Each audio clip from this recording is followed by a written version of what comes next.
Welcome to Beans and Breakdowns, a podcast dedicated to bridging the gap between specialty coffee and the heavy music community. On this episode, I'm joined by David Stalsworth, drummer for the band Torena. So grab a fresh cup of coffee and wake the fuck up!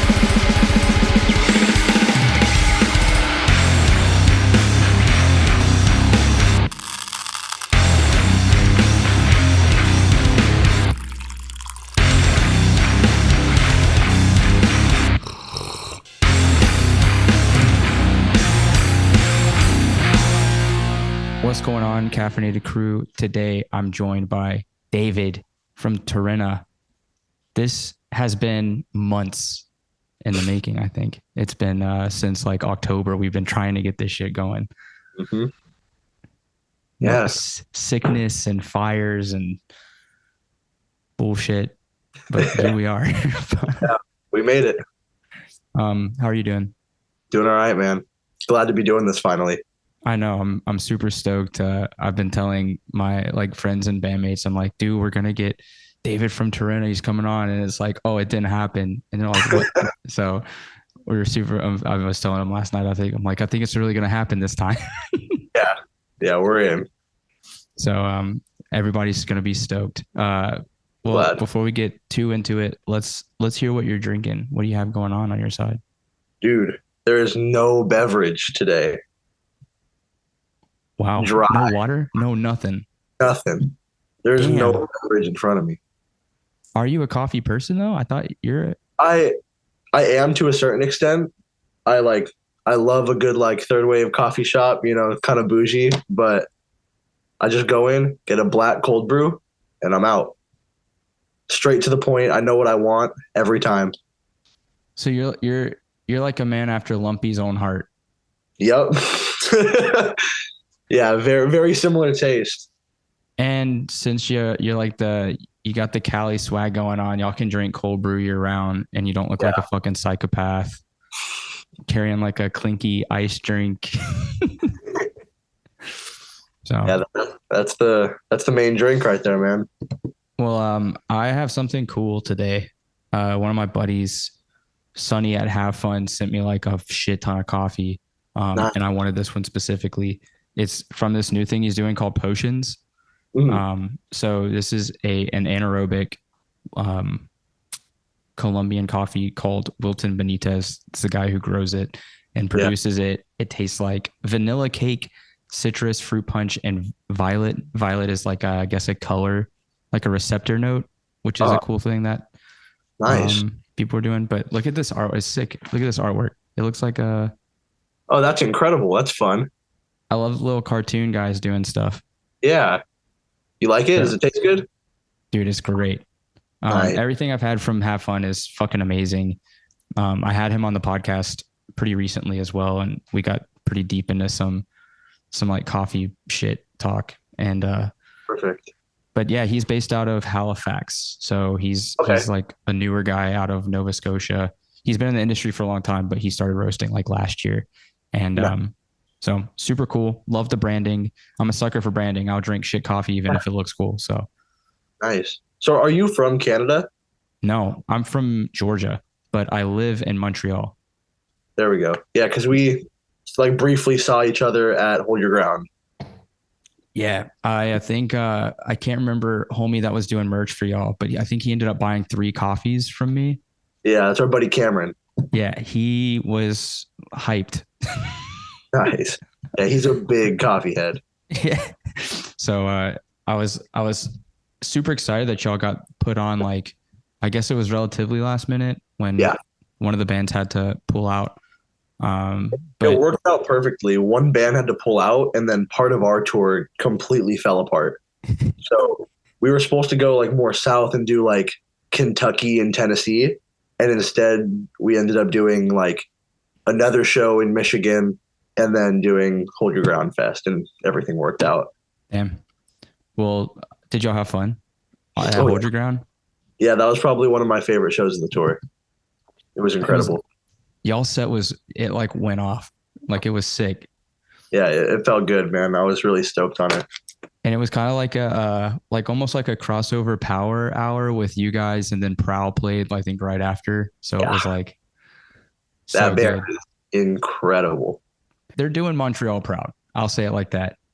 They're Yeah. doing big stuff. So, but yeah, shout out to, I think Jessa helped put a lot of that together as well, which she's the goat. Yeah. Hold Your Ground was sick.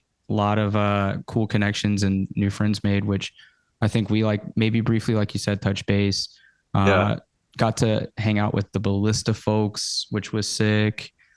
Um, I don't know. That was like a crazy 4 days of just hardcore and meeting people. And Yeah. That was a very good thing to replace another show with. It worked out great.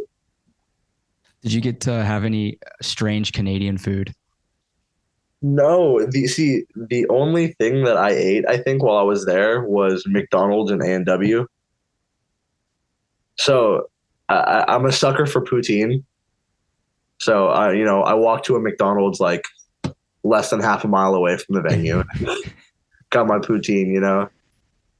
Did you try the buffalo chicken poutine? No, where at? McDonald's.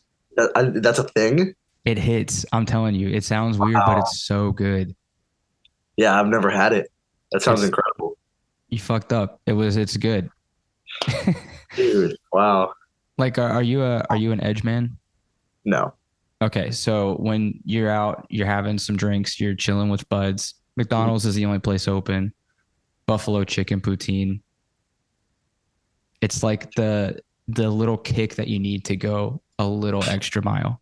Just to keep going. Yeah. Dude, sick.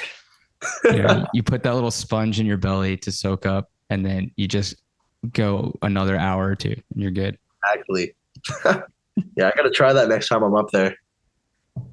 Hopefully that's sooner than the later. Like I know a bunch of shit's been getting announced recently for Montreal, but I don't know if you guys have any. We'll I'm sure we'll address later if you guys got shit coming up. But Yeah, totally. um, yeah, I mean, hopefully you guys get to come up soon. I know I was actually thinking about it. Like Montreal is such a metal city Mm. that the brand of hardcore that you guys bring, where it's like so many nods to like Sepultura, Slipknot, even some of that older like Swedish style of death metal, but Yeah. with your drumming style, it completely breaks up like the metal, riffing, and it gives that funky like groovy shit. And so I feel like it would totally fuck up people here, but they would love it. But it would be like such a weird crowd because you have like weird death metal people coming in being like, oh, what the? This is weird. Yeah. Yeah, we've So never been to Montreal. I've never been to Montreal at all. And I hope we can get out there at some point. I will say it is the best city in Canada, and I say that with so much bias. Ooh. But if anybody wants to fight about it, you know where I am. Just come and you can get these poutine filled hands. Those are some big words right there, bro. I mean, I don't know. I've only been to like fucking Toronto and Montreal so far, and Ottawa, which Ottawa doesn't even count. I don't think it's like one of the wackest places I've ever been, and everybody who lives there will agree. But Toronto's big. It's just so big.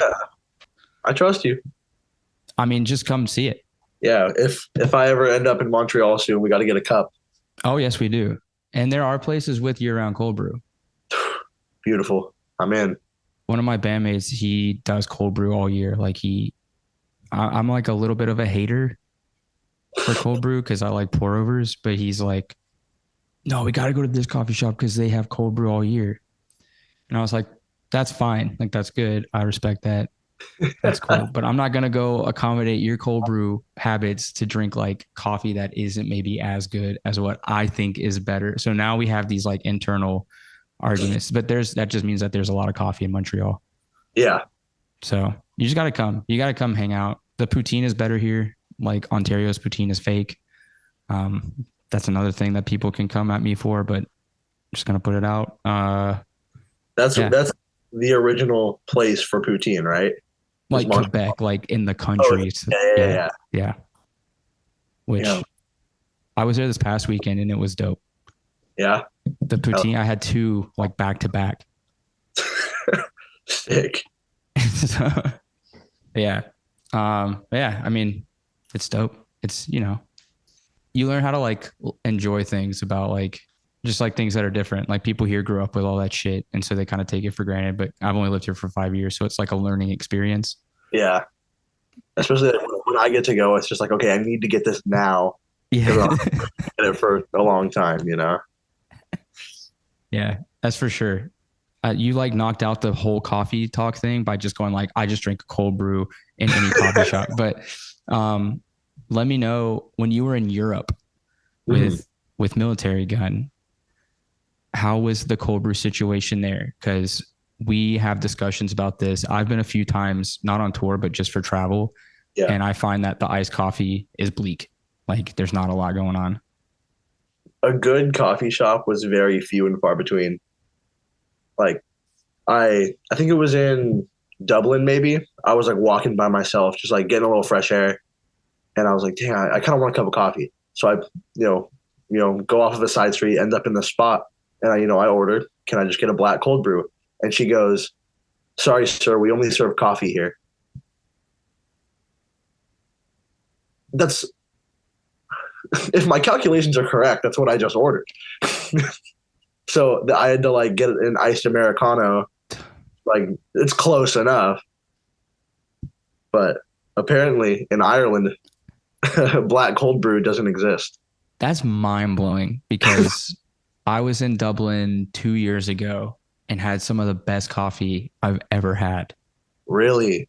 But I like did a lot of research where I should go, but I have heard things of that nature where people go in and order like if you go in and order a coffee, then they'll give you like an espresso or they'll give you like an Americano. They won't give you like you have to specify like drip coffee or like batch or so maybe you just need to say cold brew coffee. Yeah, I did. I was just like, I had to like rethink. I was like, But did I like say something wrong? Like, I'm pretty sure I just ordered normally. that I could have felt, just been passive aggressive as fuck too. So yeah, yeah, it was an interesting scenario. But I mean, like in more like mainland Europe and the UK, we were just going to a lot of Starbucks, just keeping it. It's easy. Get a little bite to eat too. I know, I but know. I know you it, know. when you're driving through 5 hours of just nothing, and you're like, okay, here's like a rest stop with a McDonald's, a Burger King, any little thing you want. It's just like, all right, got to use this time to get my stuff in. Damn.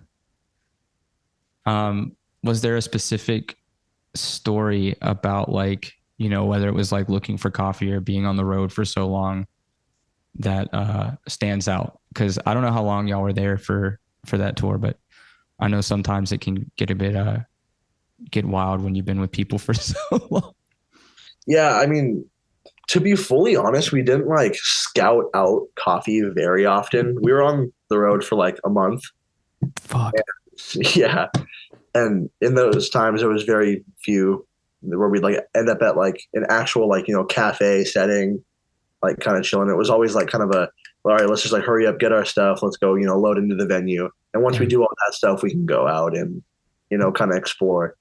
Yeah. But it's always very like, all right, we just got to get our stuff done first. Did y'all get to play like any Scandinavian, like Sweden, Finland, or anything like that?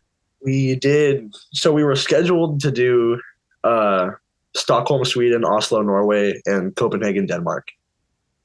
So exactly, we drive up probably almost 20 hours after a show in I don't remember somewhere in Germany.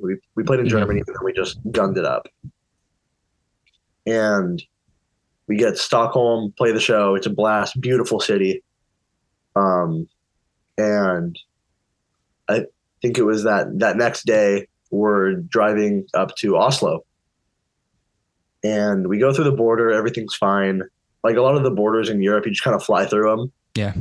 And so we get past. We get like 5 minutes past probably, and we get pulled over. And the van that we had UK plates. So it was like a distance away. They're like, "What are you doing here? Like, what's going on?"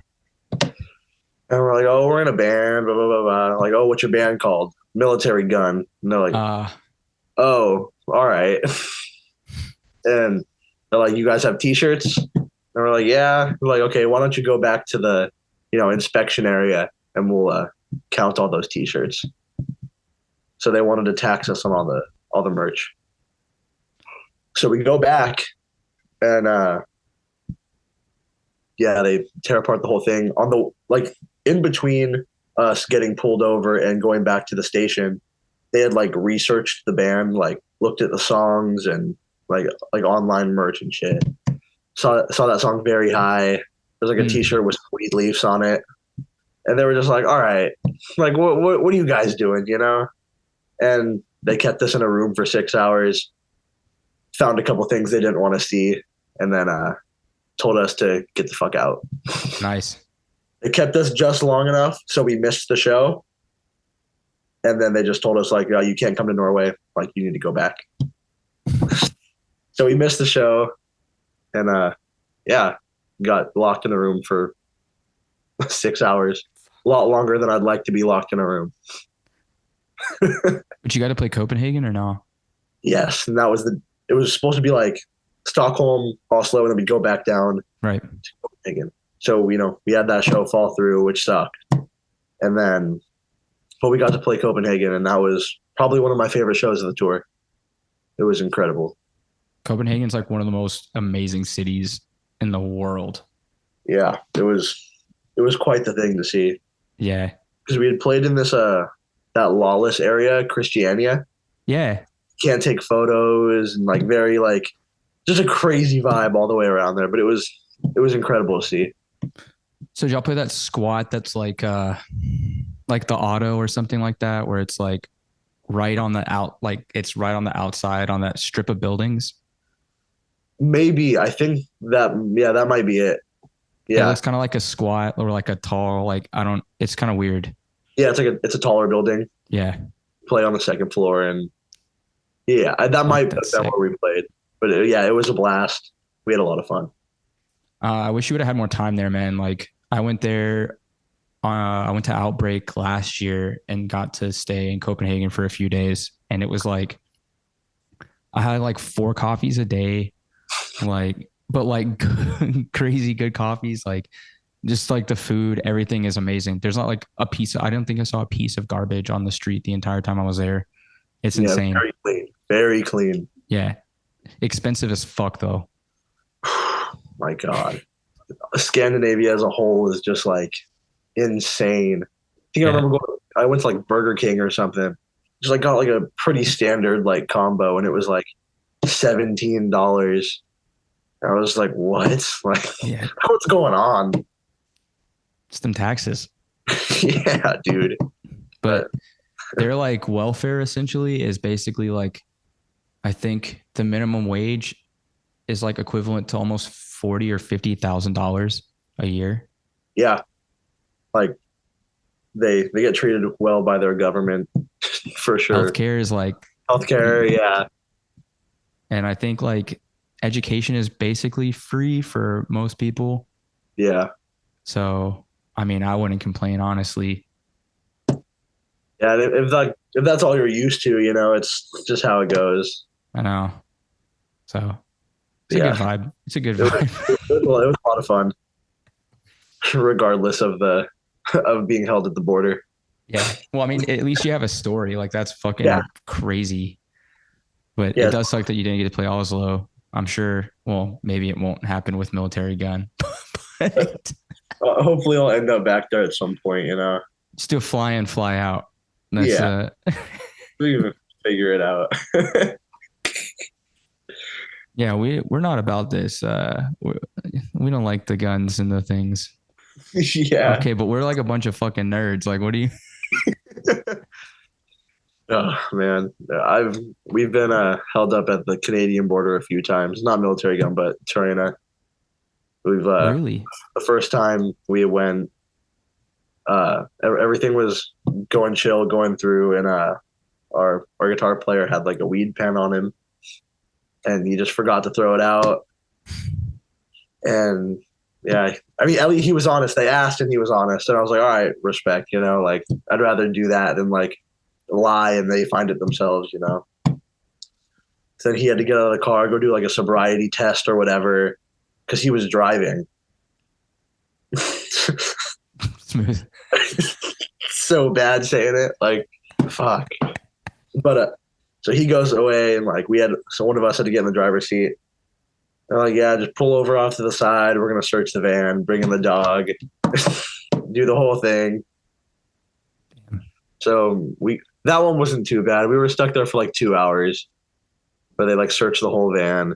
They tried telling our bass player that he was like gang affiliated because he has like Samoan tribal tattoos behind his ear, and they were very convinced that he was in a gang. Yeah, I was, they were giving us a pretty hard time. Took all of our phones, had us write down the passcodes, just like very crazy. But they let us in. So was that on the West Coast? Yeah, that was going into Vancouver. Oh, okay, that's weird. Yeah, I think every time we've been to Canada since then has been chill. When we were going to Hold Your Ground, they had us pull over to the side for maybe 10 minutes. And then we had to like go in. They just looked at all of our passports and then told us to get the fuck out. Yeah. So, yeah. Y'all came up to like Toronto, right? Like Buffalo or some shit? We came through, I don't know which border it is, but it's like coming from Michigan. Okay, yeah. That one's fast as fuck. Yeah, it was relatively chill. The Detroit border there. So, yeah, I've never been through that one, but I've heard good stories. I've only been through the one here by New York. Uh-huh. And that one sucks. That's probably like a very busy one. Yeah, it's extremely busy, and like there's a lot of like truckers and stuff that come through all the time, so that they don't like to fuck around at all.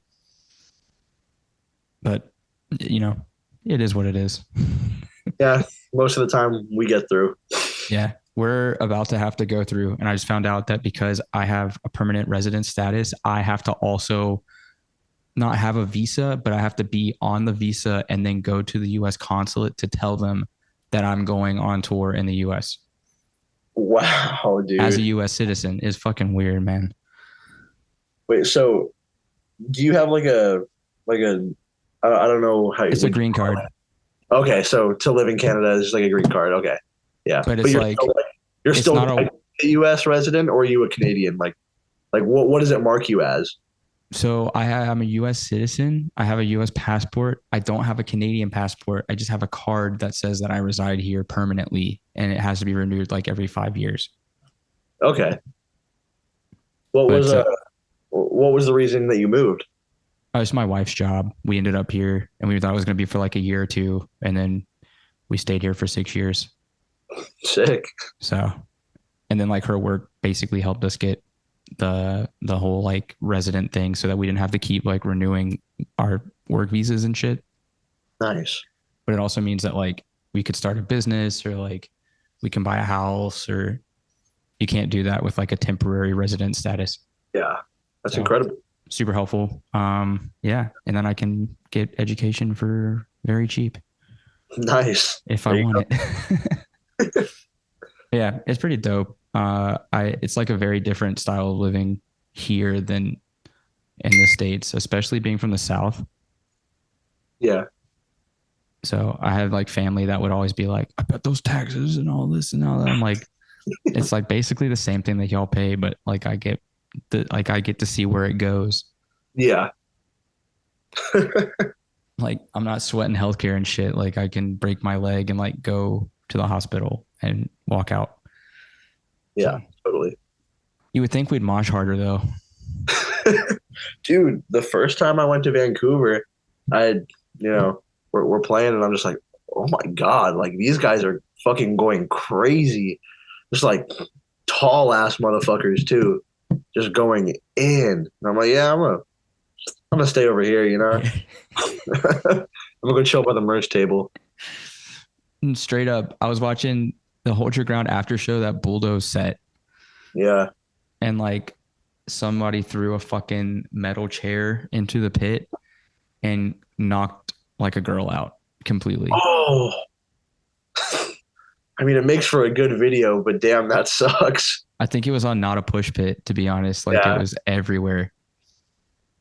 But Yeah, that's I, rough. I I know the people that were involved, so it was pretty funny. Yeah, that's good shit. Yeah.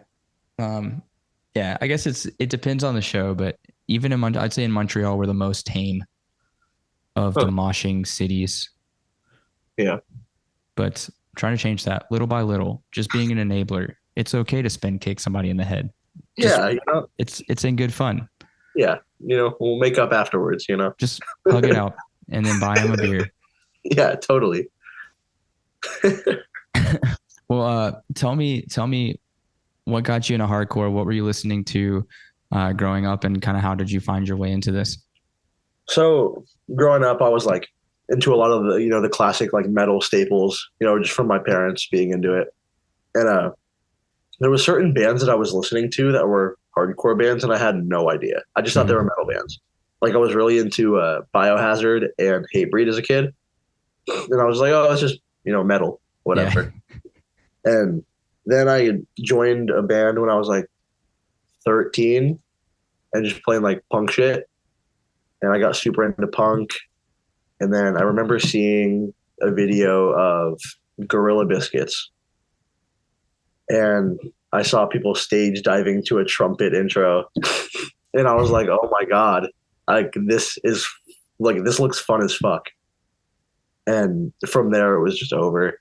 Like I just deep dove into a bunch of hardcore bands that I had already known of. Like there were so many bands. I was like, okay, I know this band. I just had no idea they were hardcore.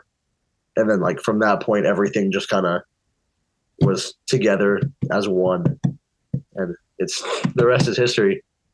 The rest is history. Is it? I love how like when you listen to like just metal, but then there's like the hardcore stuff is in there. But then once Yeah, you find out like what it is, it changes your whole like listening attitude. I guess. yeah, Like like I don't know if that happened for you, but even like when I was a kid, I was listening to like metal music, but like there would be like Cro-Mags or something, and there would come on, and I was like, oh yo, this is heavy, but it's like different. And then once you figure out, oh, that's hardcore, it like, oh shit, like I listen to this music differently now. yeah, everything sort of makes sense. Yeah. And also like when I got super into hardcore, like going back to all like the older metal shit, I'm like, this is where they got the idea from. It's like the older Pantera records just being super heavy with breakdowns, and I'm just like, okay, like this all makes sense. Everything is correlated. It all makes a lot of sense. Yeah. Even like bands like you mentioned Hatebreed and also things like Dying Fetus. Like if you even listen to some of like the old Dying Fetus stuff, there's a lot of fucking hardcore shit in there. Yeah, and they used to cover Integrity. It's I'm like saying. they've been down. It's incredible. But yeah, dude, that's like essentially how it all went down for me. Was just like seeing Gorilla Biscuits, and like just it just absorbed me instantly. It was over. When was the first time you stage dove? Oh man, I don't know if you're like a big punk guy, but I think the first time I hit a stage dive was to Subhumans. Nice. I think that was the first one. That's sick. It was somehow successful. Technique was probably horrible, but I made it out. So are you like from Oxnard, like born and raised? Yes. In relation to like LA, where is that? I'm about an hour to get to like LA County. I'm like an hour north, but like downtown LA is like maybe like an hour and a half. Shit. So it's not too far. I make the Mhm. drive pretty often anyway. I know I used to have to go out there for work and my office was in Castaic Junction. Well, Yeah. But then they call it LA. I was like, this is not LA. yeah. I don't even know where that So is. yeah, it's like, you know where Santa Clarita is? Yeah, yeah, yeah. It's like three exits north. It's like right past Magic Mountain. Okay. Like sort of like close to like Valencia. Yeah, super close to Valencia. But Yeah, I was like, dude, LA's too big. Like I remember the first time I went out there, I'm like, how is it this big? It's pretty crazy. I don't like spending a lot of time there, but I mean, I have to sometimes. I remember when I started seeing a lot of shows pop off on like right after COVID, and I was seeing like Oxnard, like PAC, shit like that, like shows popping off. And that's around the same time that I think I saw Torena's like videos for the first time, maybe on like 197 or Naughty Pelican or some shit.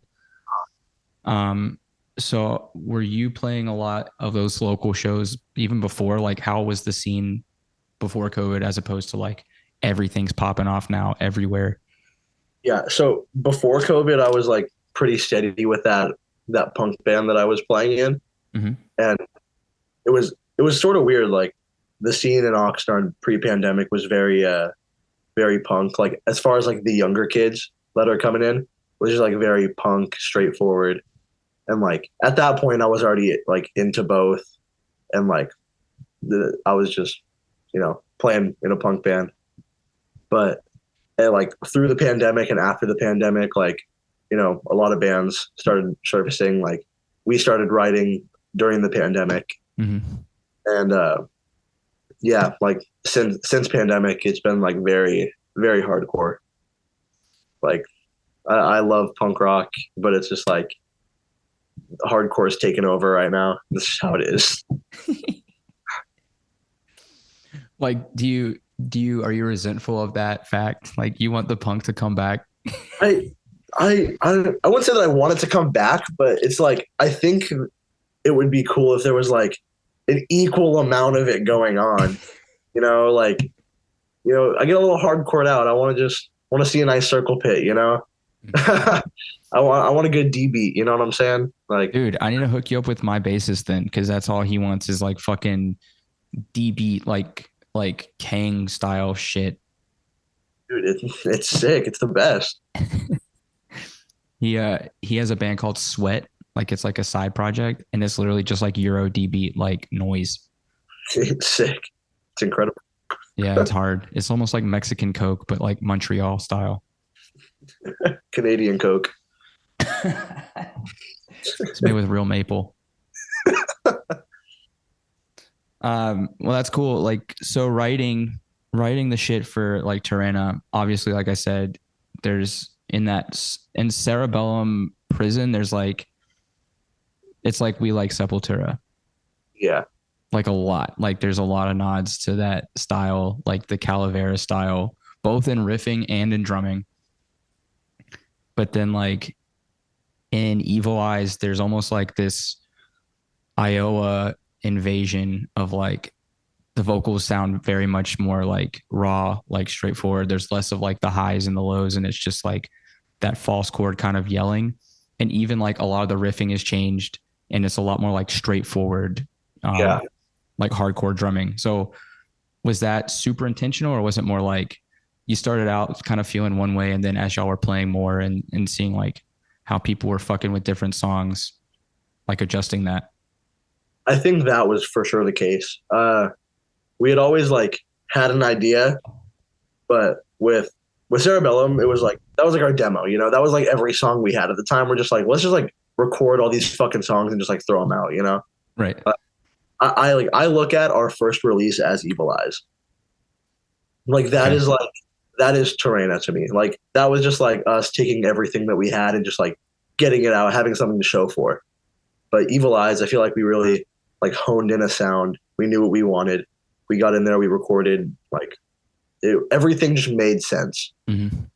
And yeah, I'm still very, very proud of it.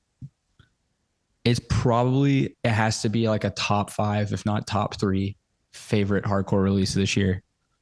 Thank you, man. And I'm not saying that because you're here. Like me and my friends, we like talk so much about it where it's like that shit's just hard.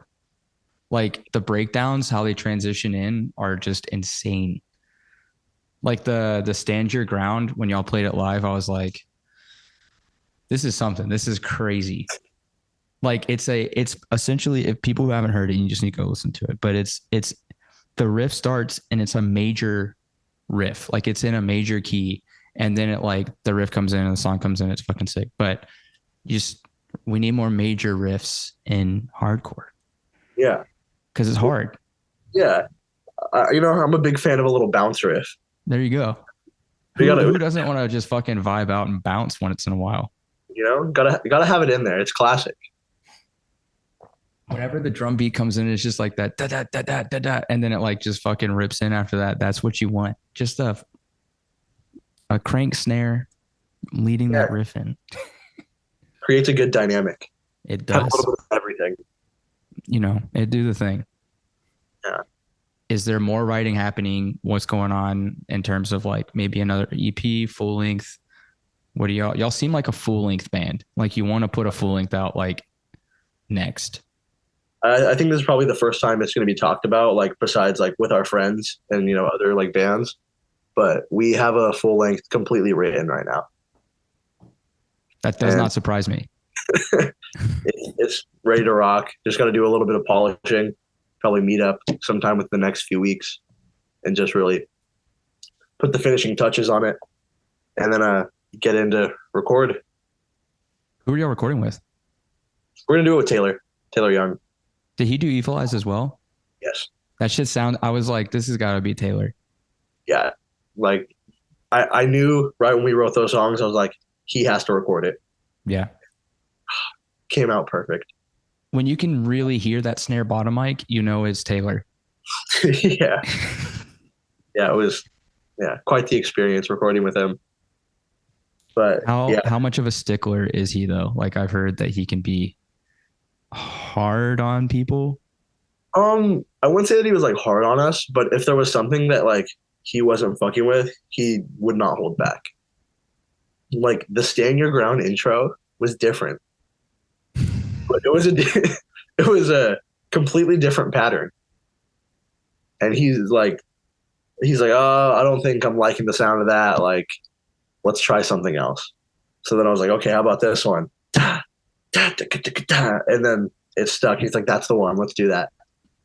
So yeah, that song would have sounded completely different, or at least the intro section of it would have been completely different without his input. Damn. But as far as like being like, I don't know, like not like a stickler, like I didn't sense that at all. It was a blast. We had a lot of fun, I think. That's sick. It's cool that like he has such an iconic like style of recording and mixing that you can even like through different bands, you can still hear it come through, but it adds to like the character of that band sound. Yeah, totally. So I'm stoked to hear that y'all do an LP with him is going to be fucking crazy. Yeah, that's why I want to go back. He has the sound that I like, Like I love just about everything he puts out. So it's just it makes the most sense. Can you drop a title or not? Title of the record? I know it's premature. We have nothing. I haven't even thought about it. I feel like it's a spoiler enough that you said that y'all have a full LP that's going to come out. So it's fine. Yeah. Hasn't even been recorded. No. I'm going in to record the drums hopefully next month. Fuck yes. So at the start of the new year, we'll get cooking. What's your snare? I have a DW Collector Series, brass over nickel. That's crazy. I've used it for years and years. It's the only snare I've ever used live. And I got it, essentially for free. I found a snare in a pawn shop with my dad, and he's like, "This like it looks like it was stolen. Like everything was in like factory bags, and just like not put together. It looked like it was like taken from the factory. Like it just looked sketchy as hell. Sick. I don't know how he put that together, but I did not. I can't take credit for that. And we brought it in. We're like, yo, we found this because the DW factory is, I don't know, less than 10 minutes from my house. Mm-hmm. So we brought it by and we're like, you want to give like a story about this? Like maybe what's up with this. And that was the case. It had gone missing. Yeah, it had gone missing from the factory. And they had that sitting around in the factory. and they're like, for like being honest, like, you guys want this?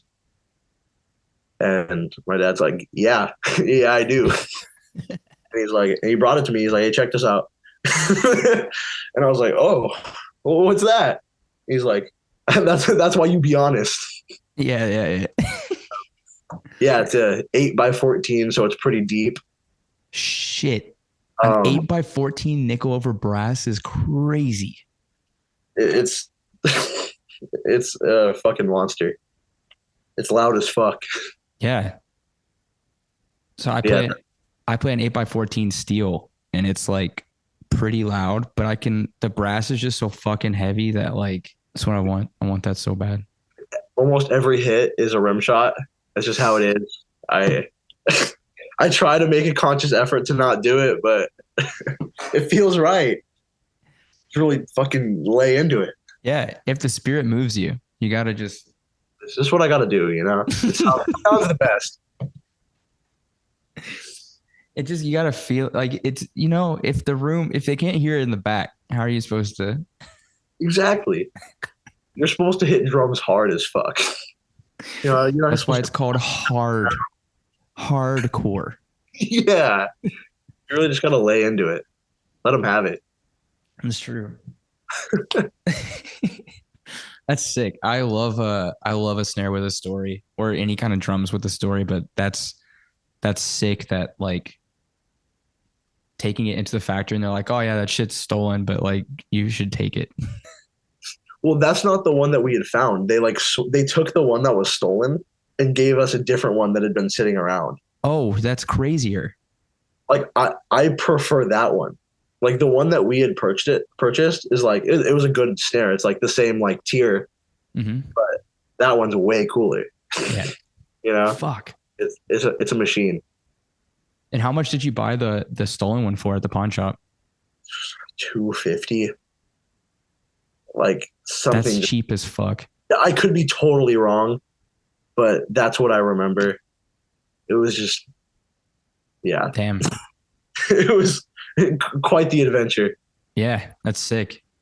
I was actually just looking at that same, not the 8, the 6.5, because that's kind of what I like, the 6.5 sound. But like, I was surprised. I expected them to be way more in Canada than they actually are listed for. How much are they? I mean, it's still like 800 Canadian dollars, but which is about $6 US. That's not too bad. But I expected like there's a PDP brass snare for like $13.50. What? And I was like, fuck off. That's crazy. Yeah. It's like the concept brass or bronze or some bullshit, but I'm going to take a DW over a PDP for sure. 100%. Always. That's sick. I definitely, now that you tell me that that's the snare, I can hear like from the record. It's like, oh shit, no wonder it sounds louder than anything I've ever heard. That's my baby right there. Hell yeah. You tour with it too. Yeah. Oh, every tour I've done except for Europe, I've had that snare. I mean, it would be difficult to check a 50-pound snare onto a plane. Yeah, we used all rental gear, which sucks for me, but we make do. Yeah, I feel. Aside from doing the Evil Eyez stuff, y'all played a shit ton. Yeah, we going a little hard this year, but I love it. I wouldn't want to be doing anything else. I think y'all did pretty much every like Western fest. Did y'all play Sound and Fury as well? No, we haven't played Sound and Fury. Why do I feel like y'all did? I mean, it's fine. We were definitely there, but we didn't play. This is like 2024. I feel like y'all should have been on Sound and Fury and Outbreak. I feel like Outbreak needs Torena. If we got the offer, man, that would be incredible, It's crazy. Yeah. I think, I hope, I hope we can be a part of Sound and Fury this, coming year.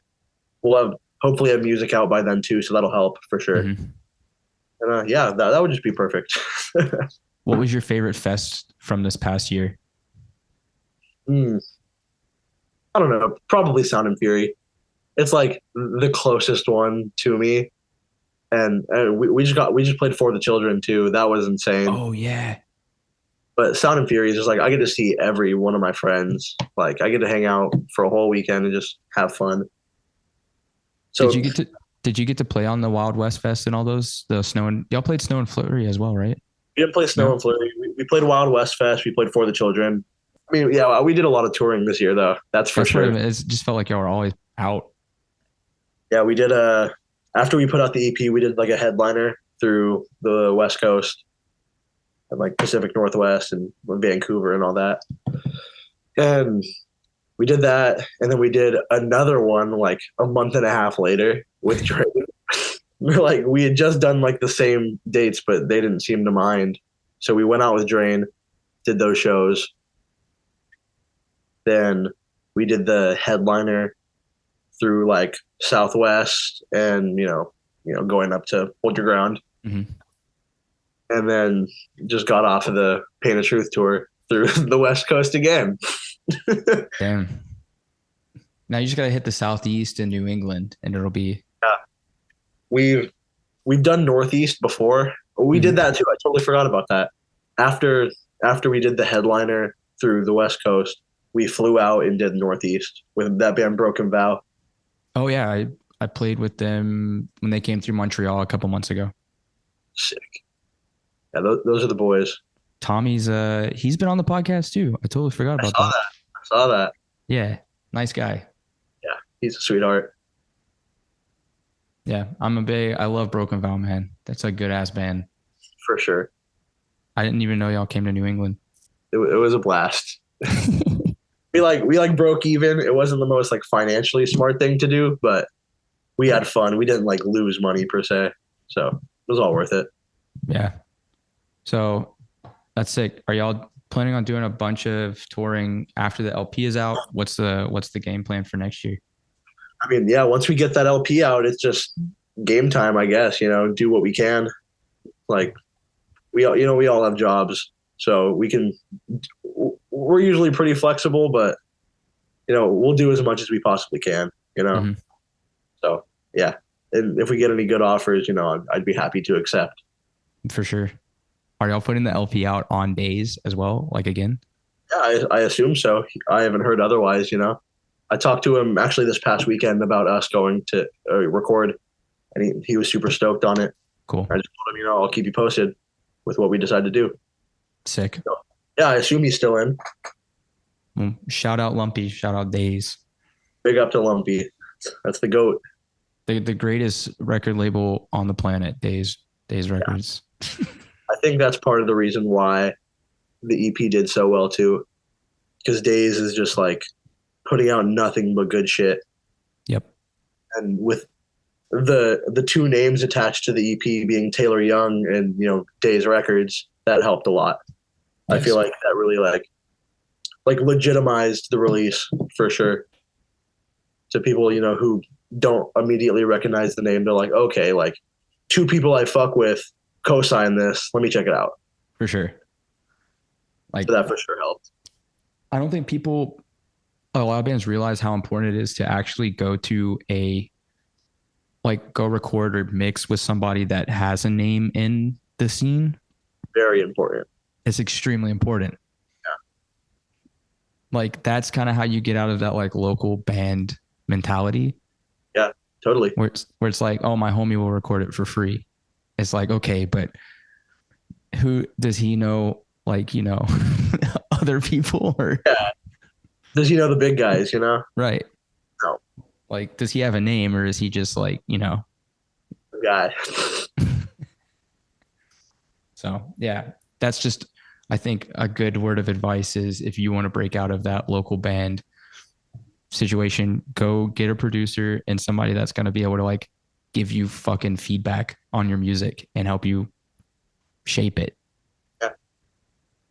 Because that's what Taylor did for y'all too. And I feel like you would say that was extremely invaluable.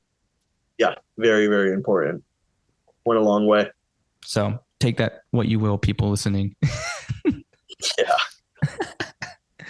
Well, David, this has been a lot of fun. I'm very happy that we finally have gotten to do this.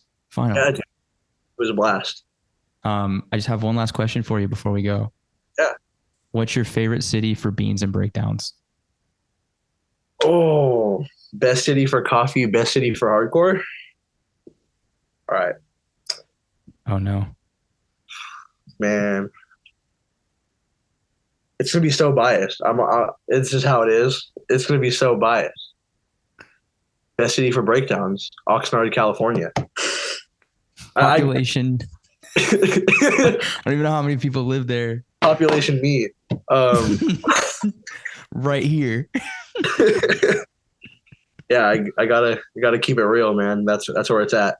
All of my friends, I love my friends' music, like big time. Shout out the bands.